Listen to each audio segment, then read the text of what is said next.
चंद्रगुप्त मौर्य पर हमारे वीडियो में आपका स्वागत है।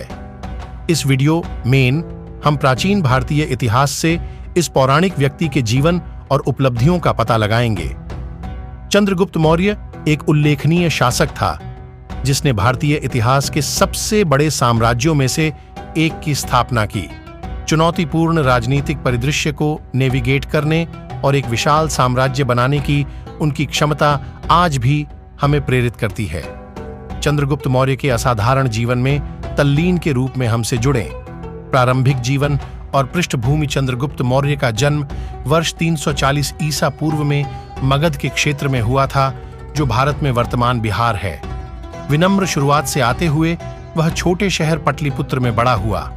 कई कठिनाइयों और सीमित अवसरों का सामना करने के बावजूद चंद्रगुप्त के पास एक अदम्य भावना और ज्ञान के लिए एक अतुलनीय प्यास थी। उन्होंने अपने शुरुआती वर्षों में स्थानीय विद्वानों से ज्ञान प्राप्त करने और अपने सैन्य कौशल का सम्मान करने में बिताया। सत्ता में वृद्ध 20 साल की उम्र में चंद्रगुप्त ने एक ऐसी यात्रा शुरू की जो भारतीय इतिहास के पाठ्यक्रम को बदल देगी। वह अलेक्जेंडर द ग्रेट की सेना के रैंक में शामिल हो गए, जिसने भारतीय उपमहाद्वीप के उत्तरी हिस्सों पर हमला किया था। यह इस समय के दौरान था कि चंद्रगुप्त ने यूनानियों द्वारा नियोजित शक्तिशाली सैन्य रणनीति का अवलोकन किया।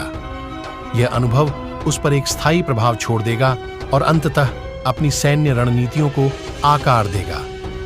अलेक्जेंडर द ग्रेट की मृत्यु के बाद चंद्रगुप्त ने भ्रष्ट और दमनकारी नंदा राजवंश को उखाड़ फेंकने का अवसर जब्त कर लिया, जिसने उस समय मगध पर शासन किया था। अपने गुरु और सलाहकार चाणक्य के समर्थन से उन्होंने एक विद्रोह का आयोजन किया और सफलतापूर्वक 322 ईसा पूर्व में मौर्य साम्राज्य की स्थापना की। इसने एक नए युग की शुरुआत को चिह्नित किया। मौर्य एम्पायर। चंद्रगुप्त मौर्य के दूरदर्शी नेतृत्व के तहत मौर्य साम्राज्य ने फला फूला और अपनी सीमाओं का विस्तार किया।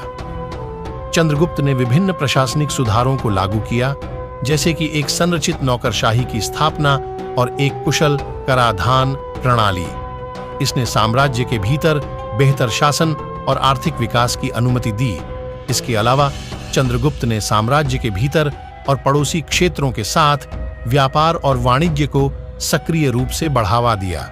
इसके कारण समृद्धि और सांस्कृतिक आदान प्रदान में वृद्धि हुई, क्योंकि व्यापारियों ने प्रसिद्ध सिल्क रोड जैसे अच्छी तरह से स्थापित व्यापार मार्गों के साथ यात्रा की।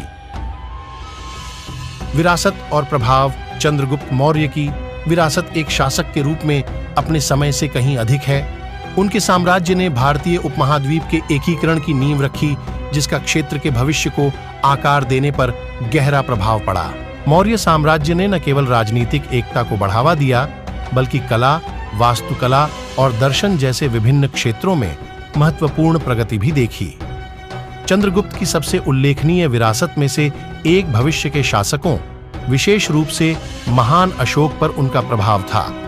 अशोक, उनके पोते, ने साम्राज्य का विस्तार किया और बौद्ध धर्म को बढ़ावा देने और अहिंसा को गले लगाने के लिए प्रसिद्ध हो गए। चंद्रगुप्त के शासन के सिद्धांत और कल्याण और न्याय पर उनके जोर ने अशोक की नीतियों के लिए आधार बनाया। निष्कर्ष अंत में चंद्रगुप्त मौर्य दृढ़ संकल्प, ज्ञान और नेतृत्व के प्रतीक के रूप में खड़ा है। अपनी विनम्र शुरुआत से लेकर मौर्य साम्राज्य की स्थापना तक उन्होंने महत्वाकांक्षा और लचीलापन की परिवर्तनकारी शक्ति का प्रदर्शन किया। भारतीय सभ्यता और उनकी उल्लेखनीय विरासत में चंद्रगुप्त का योगदान पीढ़ियों को प्रेरित करता है। तो अगली बार जब आप भारत के समृद्ध इतिहास पर विचार करते हैं, तो चंद्रगुप्त मौर्य को याद करते हैं, जो दूरदर्शी शासक थे, जिन्होंने पूरे राष्ट्र के भाग्य को आकार दिया था।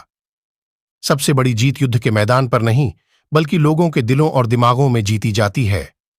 चंद्रगुप्त मौर्य। दोस्तों, अगर यह वीडियो आपको पसंद आया है तो वीडियो को करते लाइक, और चैनल पर पहली बार आए हैं तो चैनल को कर ले सब्सक्राइब, ताकि ऐसे ही वीडियो की नोटिफिकेशन आपको सबसे पहले मिल जाए।